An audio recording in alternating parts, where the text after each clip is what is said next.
Hi, I'm Johanna Weaver, and you're listening to Tech Mirror, a podcast that talks about how humans shape technology and how technology is shaping our society. My guest today is Angie Abdilla. Angie is a Palawa woman who works with Indigenous knowledges and systems of technology. She's the founder of a company called Old Ways New. She's also a professor here at the ANU School of Cybernetics. And she describes herself as a creative technologist, a designer, and a saltwater woman. I would add to that, Angie, that you're wise, passionate, and just a wonderful human. Thank you so much for joining us here on Tech Mirror today. Thanks for having me. Now, Angie, having you on makes me reflect a lot on the way that I normally do an acknowledgement to country. And you're coming to us today from Gadigal land, I'm on Ngunnawal land. And I would normally do a acknowledgement to country, acknowledging the elders past and present, and then saying that I particularly acknowledge the fact that Indigenous Australians are Australia's first technologists. And I noticed with Ed Husick, our Minister for Industry and Science, in his Press Club address last year, that he mentioned Indigenous Australians as our first scientists, our first technologists, our first engineers. And I'm curious how that framing or that use of language as, you know, Indigenous Australians being Australia's first technologists, first scientists, how that lands with you. Look, I think the language is such an incredibly important component to the way we see the world, the way we understand ourselves, the way that culture is experienced. And I think in this particular instance, it's not perfect, but the role of language in this instance and the reference to our old people as being the first scientists, first technologists, first engineers is incredibly important to, I guess, demystify some of those, the mythology around our old people being hunters and gatherers and nomadic and just, kind of surviving in this sort of, in the dream time. There was incredible ingenuity happening within the realms of technology, engineering, and an array of different sciences. I guess the reason why I find it somewhat problematic is that we don't understand technology, science, and engineering in the same ways as within a Western worldview. Everything is connected. Every way in which the sciences, technologies, and engineering practices have evolved over time come from a radically different worldview, a different set of values and principles and cultural practices that underpin those knowledges. So it's that the words scientist, technologist, engineering has different meanings within the context of Indigenous knowledge is what I'm hearing you say, which is an excellent segue to, a lot of your work talks about Indigenous knowledges or knowledge systems. So for people for whom those concepts are perhaps new or they don't necessarily have the depth of understanding about what you mean by that, can you talk us through those concepts in particular? Yeah, so a knowledge system in some ways can be understood as a system of verified truths that have been peer-reviewed and tested over time. So a knowledge system, in particular an Indigenous knowledge system, that typically always cultural in nature, they're also typically always connected to country and kin. Those two things, country and kin. And when I say country, I mean land, waters, and skies, those things combined, and kin meaning community. Country and kin can never be segregated. We always understand country and kin in the same context. So an Indigenous knowledge system typically, I guess one example could be like mathematics.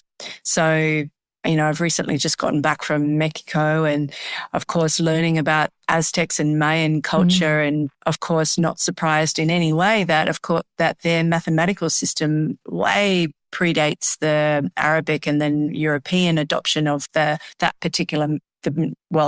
mathematical system that we all refer to today. However, there was a really interesting and really sophisticated mathematical system that the Aztecs and Mayans were using that in a lot of cases, have been tested to come up with formulas that are more refined than the mathematical system we're using today. Furthermore, Aboriginal mathematical systems that exist here on this country, across this continent, also way predate the Mayan and the Aztec examples. And that mathematical systems, these particular mathematical systems that exist across the continent, they're different because we have 250 different nations or language groups or more than. And within those different nations and language groups, there are various different types of mathematical systems that exist. And often they are akin to a kinship system. So they're intertwined, which is really interesting to me because the mathematical system itself has a relationality that is expressed and understood through community and marriage laws, and also the interconnection with country. So different rules around totems and who's responsible for looking after what. So all of that complexity, this is a really one particular example of how an Indigenous knowledge system is not separate to the health and well-being of country and kin. All of our knowledge systems have a relational connection that underpins the care and responsibility that we have for country and kin. And how do you then extend that knowledge and understanding to the work that you bring to technology? How do those concepts of country and kin and then technology relate? As it always has, I guess. Our old people, we're the oldest continuum living culture on the planet. It's just phenomenal when you stretch your mind to comprehend what that really means. Our creation stories come from this country, this continent, not from out of Africa. It's the knowledges that exist within our old people through an oral culture that has been handed down over time and still continues is just phenomenal. And so what I ask consistently is, what did our old people do? What would they have done in this situation?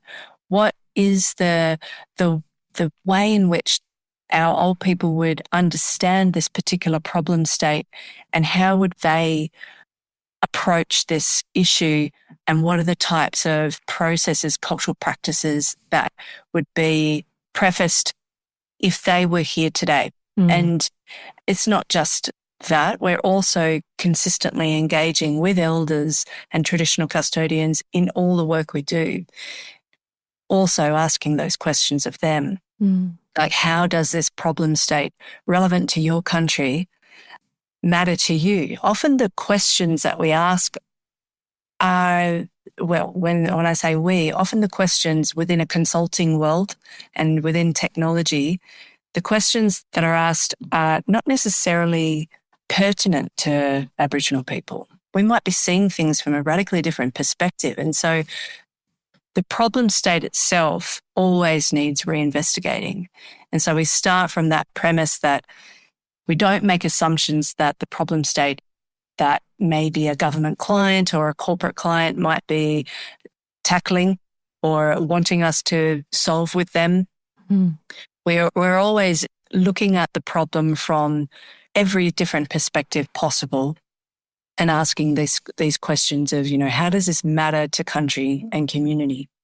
On your website, you refer to deep time technologies. Is that is that concept, and when you're referring to time in, the oldest continuous culture, which I think Australians are just beginning to be really proud of, and I think I still think of the generosity of Indigenous Australians that they're allowing Australia to claim that in a way. Deep time technology as opposed to technology. Can you talk about time in that concept? I mean, this is another example of the challenges of language, right? Yeah. Time within an Indigenous worldview exists in a much more cyclic way. We understand time. Our old people have always worked with time in terms of seasons, seasonality, and there's an array of different types of cycles of time that exist that are all currently spinning at one time. I mean, this is where I guess, these questions around quantum are really interesting. But ultimately, when we're thinking about deep time and deep time technologies, what we're referring to are the types of technologies that are often so beautifully enmeshed and embedded within country that the settlers, the so-called settlers that came here, literally were tripping over them and they had no idea what they were, what the sophistication of these particular systems. For example, the fish traps in Brewarrina. There is astronomical formations, rock formations within some parts of New South Wales and Victoria that have got incredibly important relationships to the way that mob used to work with the stars and still do. The development of spinifex resin into the world's most, like a concrete form, like spinifex resin was used. First of all, you thrash it to actually get the resin out and then mold it to use in spear making. But then now it's also through different collaborations with community and universities that those traditional knowledges around the harvesting and production of spinifex resin are also now being used in the development of latex.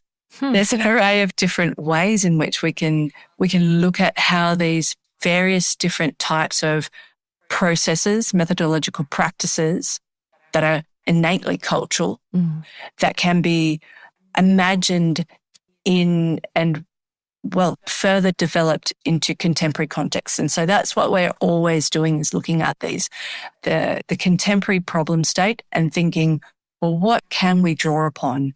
And also always questioning, like, how are we ensuring that this is socially and environmentally sustainable?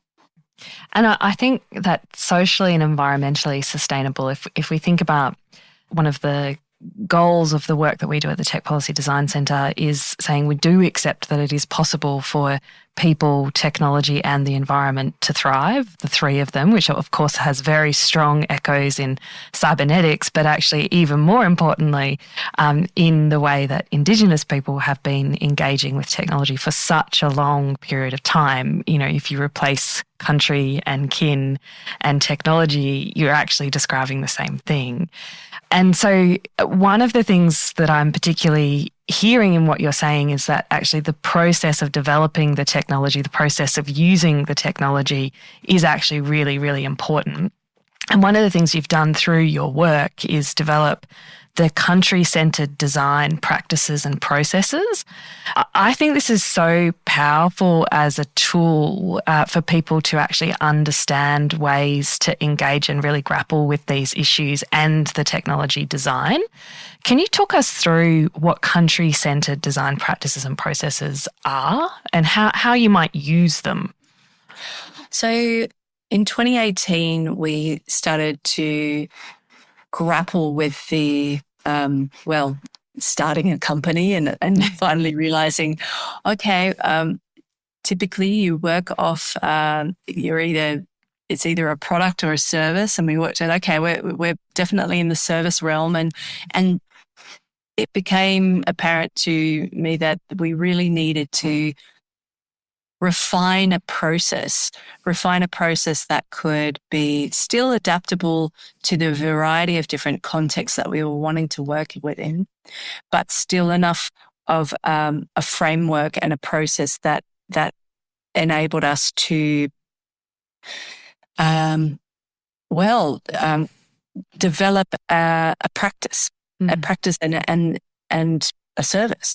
So country-centered design really was born out of my experience as a digital product manager many years ago, where when I was first encountering human-centered design principles and design thinking practices and coming into some connection with systems thinking. And what I was seeing was that there was a lot of issues with the ways in which the particular questions were defining the potentiality or the limitations of the outcomes, the how impactful, or how the issues with defining particular user groups and not understanding the complexity and relationality that exists within any given situation, and the problems with centering humans at the heart of the solution, humans only. And so that's where we started interrogating that point, like what would happen if we replaced humans as the center of all things, and this very Eurocentric assumption that all technology should work for human needs only, and actually break that open and think more holistically about the role of country and community, those two inseparable entities that we know are critical to our health and well-being. Humans' health and well-being and our country's health and well-being. So that's really where it started from, this realization that if we shifted the focus of human-centered design principles and replaced that with a much more committed process that is always coming back to this question of, well, how is it benefiting country and then therefore communities? Like what types of technologies would evolve from that? And so we've been iteratively evolving that methodology over the last near 10 years now. And essentially there's 4 key cycles to the process. We start off with working with traditional custodians that are from that place in which the problem state is centered on. And we go through this quite detailed array of cycles, processes within these different cycles. Often they sort of loop back and forth, but essentially it starts with what does community want and need, and how do the traditional custodians and elders that have the relevant knowledges that are specific to that problem state, how can they be the leads for this work, for this particular project? And then how do we engage with more broadly within the community? And then from those particular insights and the line of inquiry is always really starting with, as I said before, what would our old people do in this particular context or situation? And how could country and communities benefit from the solution? And so we go through this rigorous process of understanding what, the nature of country. Like, for example, within a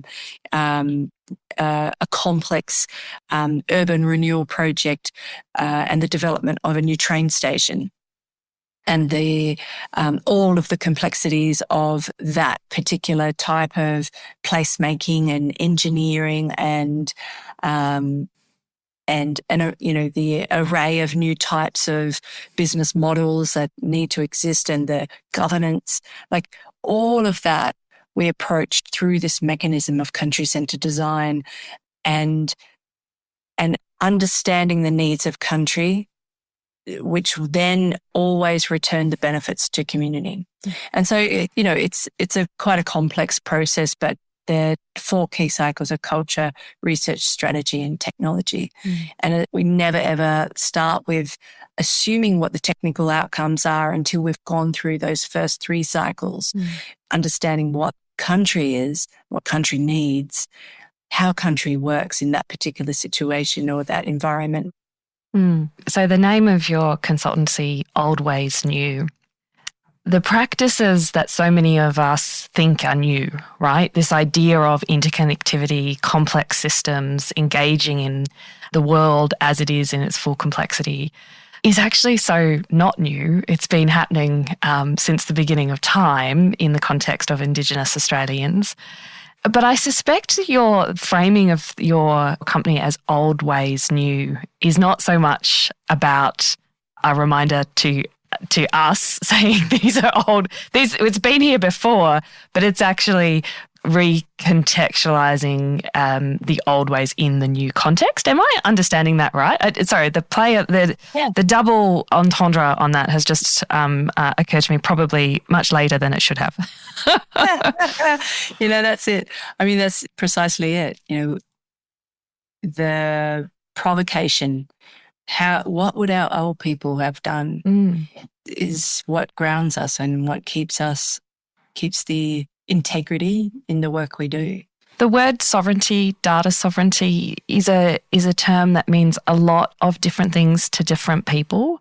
In the context of the work that you do, how do you think about sovereignty? And one of the things maybe to delve into after that is, how does Australia's approach to data sovereignty differ to perhaps in New Zealand or other places? I'm really interested in sort of the relative approaches here as well.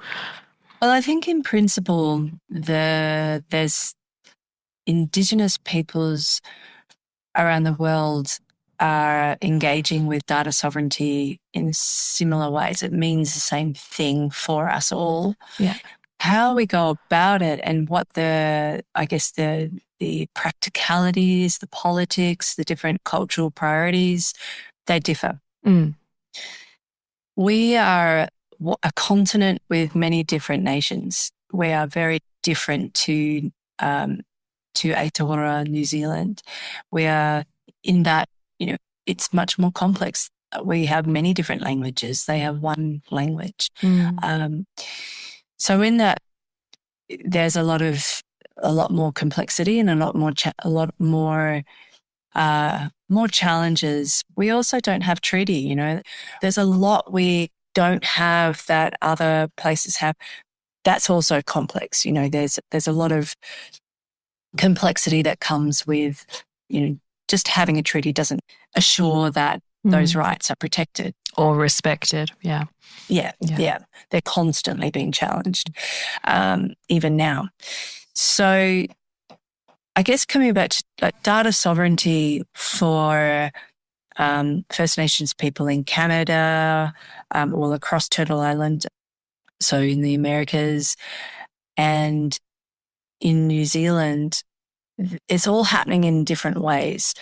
Here in Australia, I think what's really been incredibly positive of late is the push and the commitment to the closing the gap priority reform areas. So priority reform number 4 is all about data access and discoverability and governance. And it's yet to actually be reframed as data sovereignty. I'm told that is happening. But ultimately what we're seeing right now is a lot more commitment by both the states and federally to start working on how do we actually enact shared decision making, which is another one of the priority reform areas.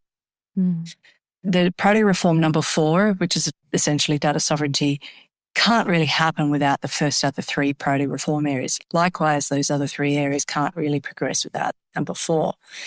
So the challenges that we have right now is governance, essentially. And when I talk about governance, what I'm mostly talking about is Indigenous governance, not Western governance foisted on Indigenous people, which is often what happens.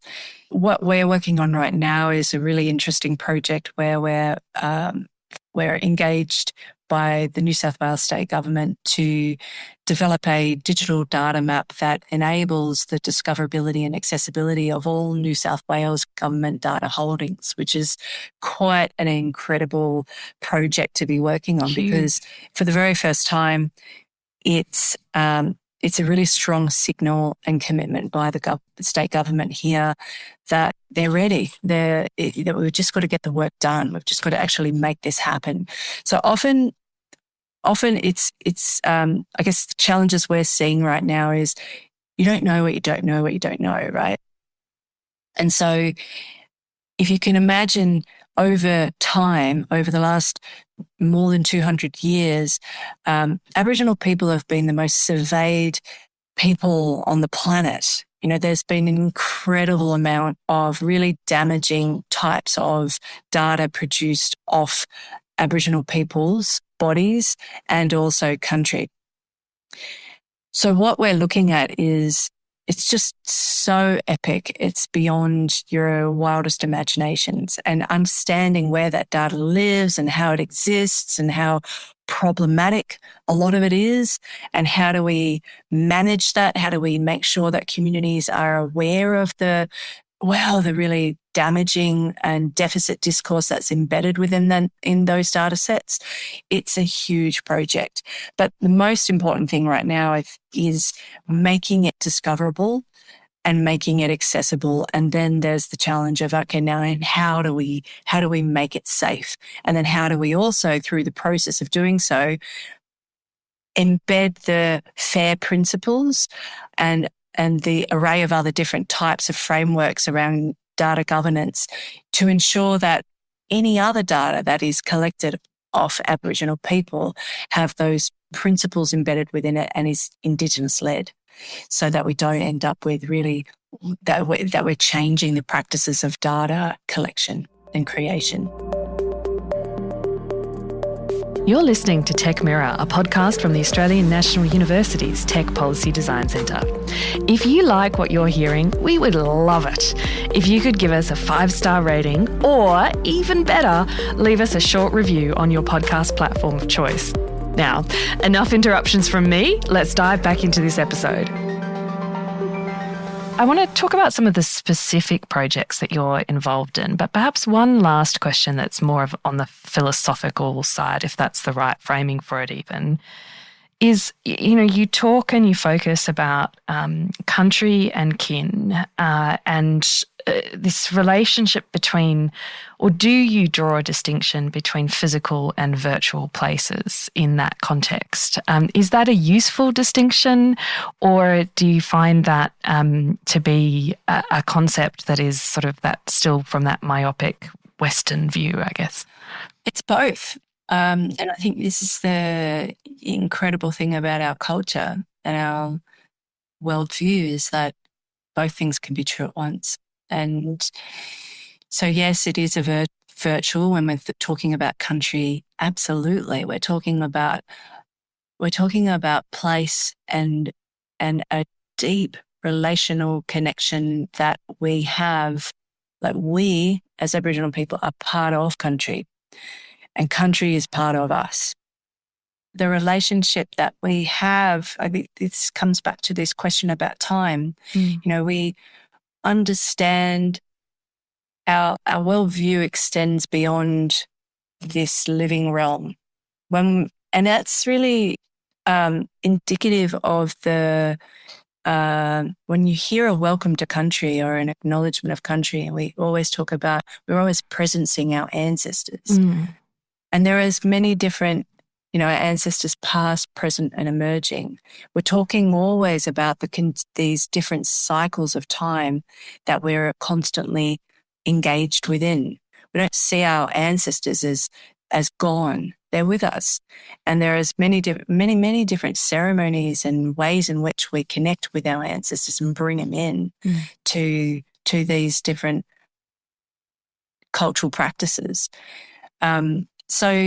So yes, we are talking about very much about a deeply interconnected, symbiotic relationship to country, and that in a virtual sense.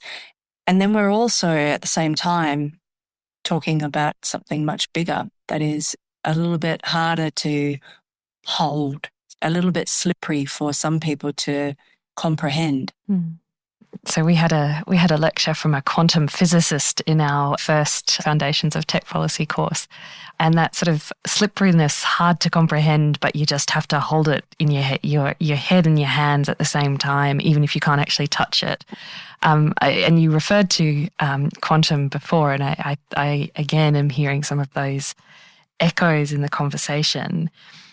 Can we talk a little bit about one of your most recent works, Meditations on Country?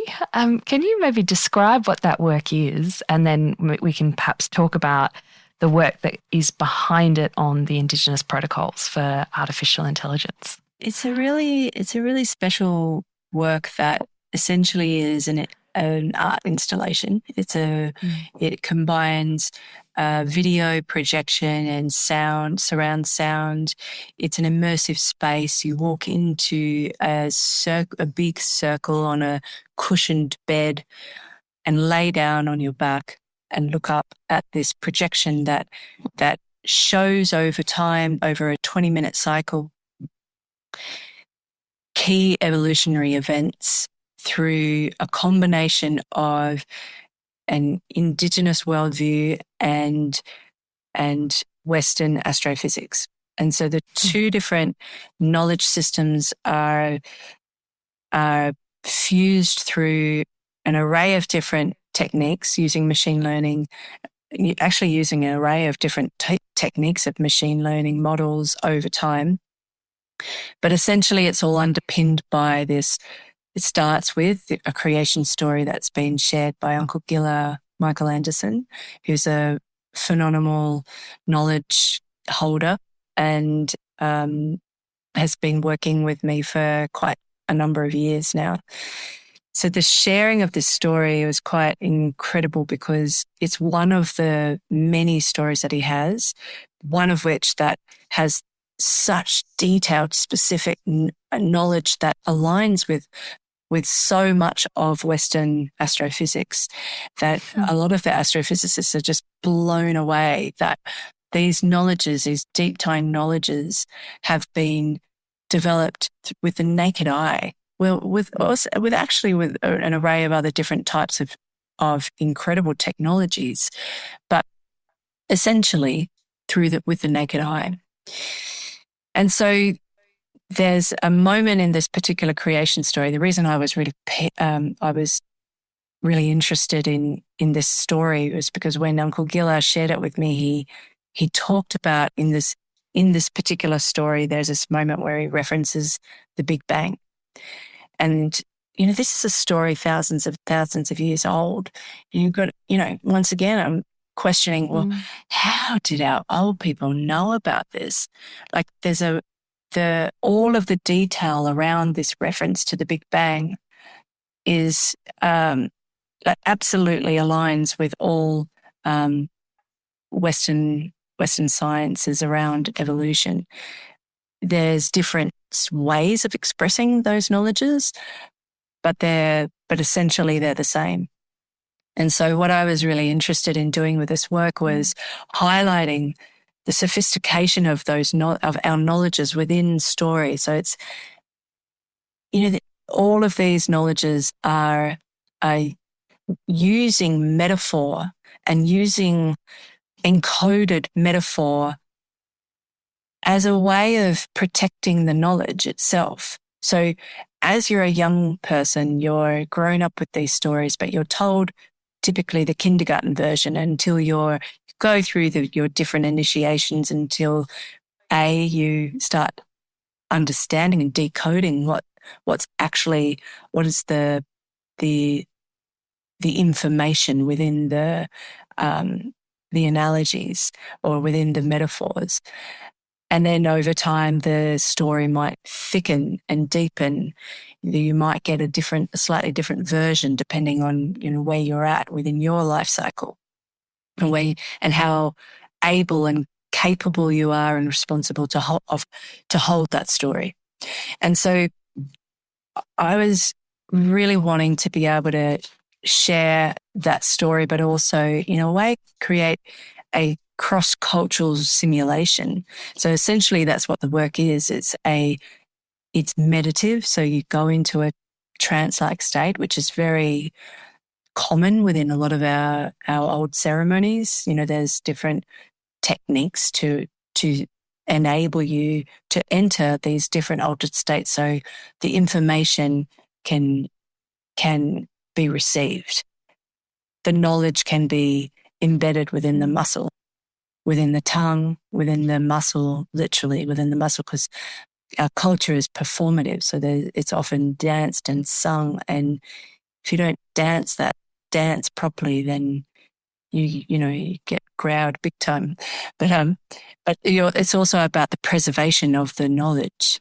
It's really important, the intonation of how you tell that story, and the rhythm and how precise your pronunciation of language is, and really, really important. So the experience essentially is intended to open up a portal in your body, in your mind, to receive that deep cultural knowledge and to understand the principles and the story of how we come to be. And I think we'll put a link to that work. Is it still available? Can people still go and see it, Angie?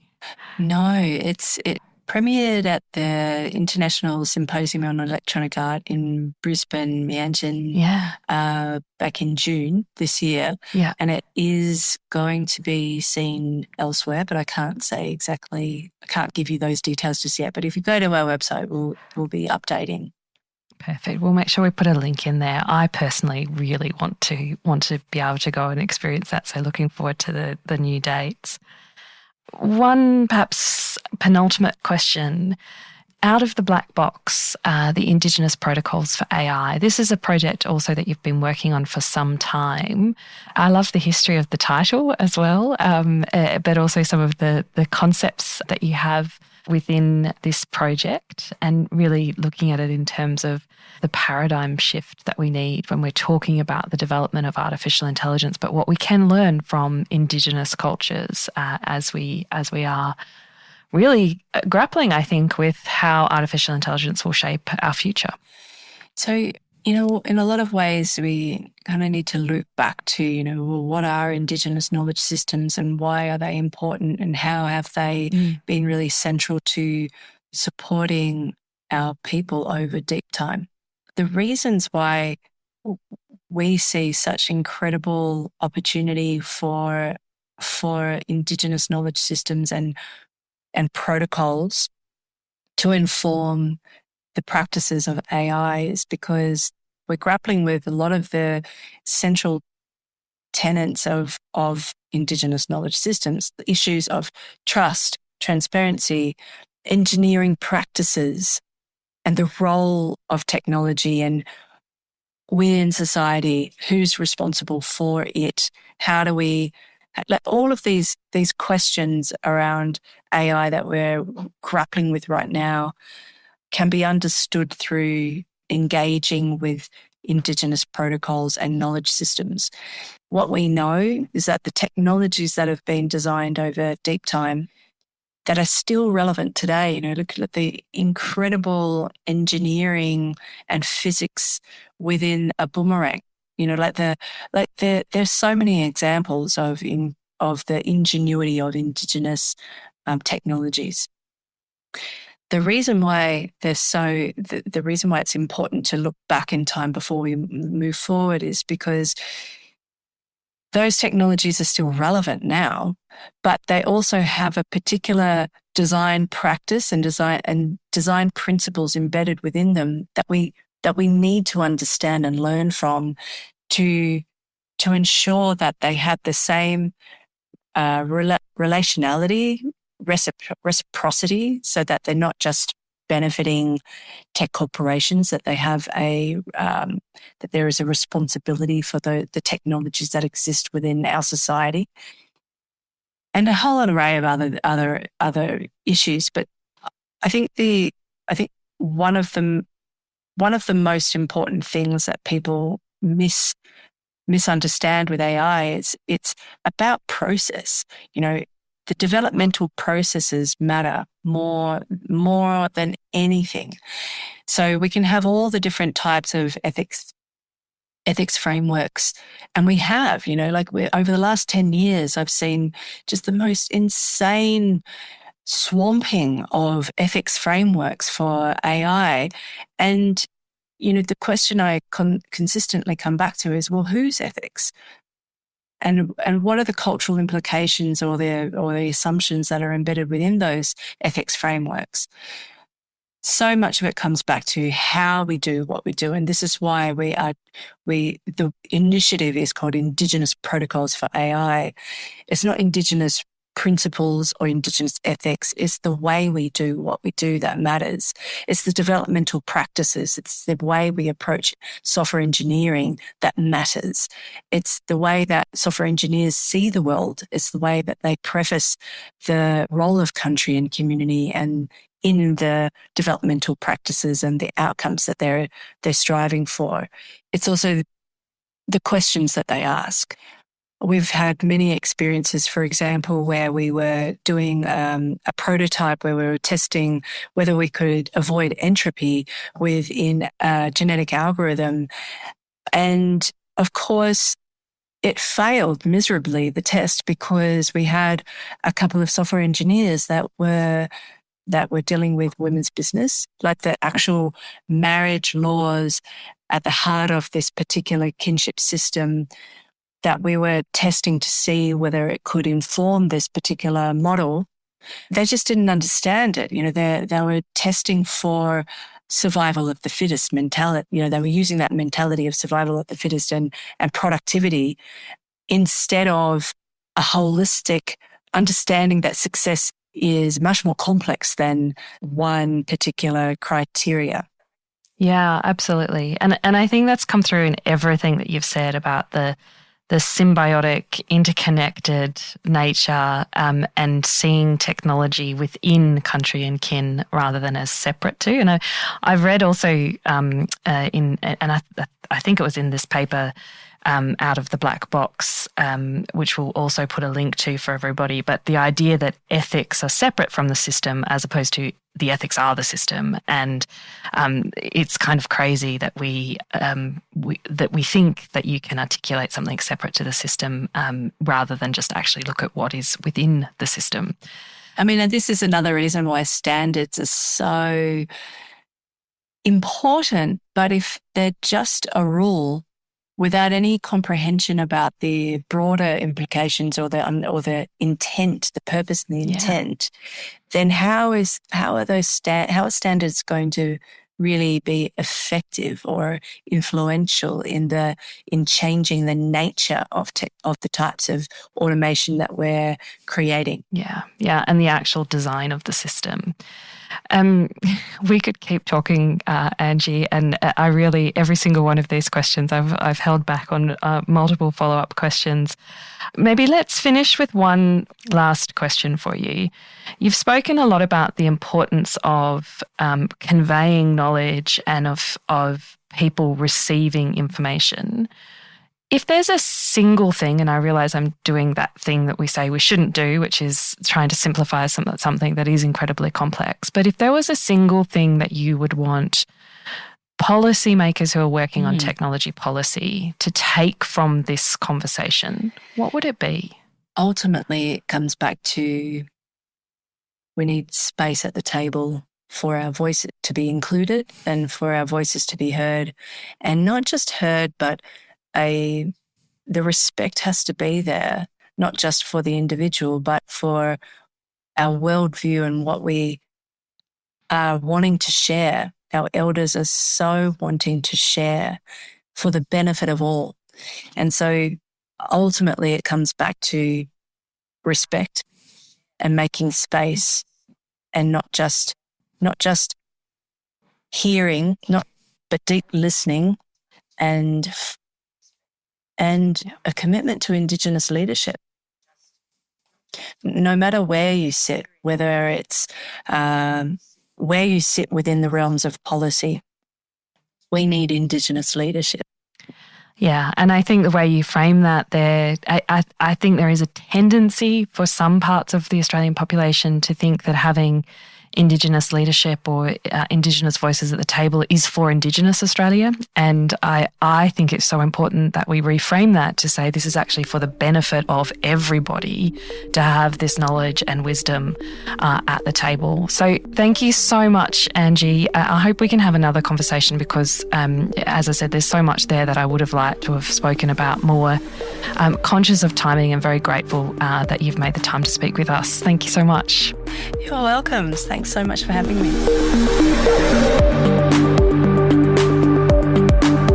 Tech Mirror is a podcast of the Tech Policy Design Centre at the Australian National University. This episode was recorded on Ngunnawal lands with sound engineering by ANU Studio. Amy Denmead provided invaluable research support. Post-production is by Martin Franklin from East Coast Studio. Thanks for listening. Get in touch and get involved.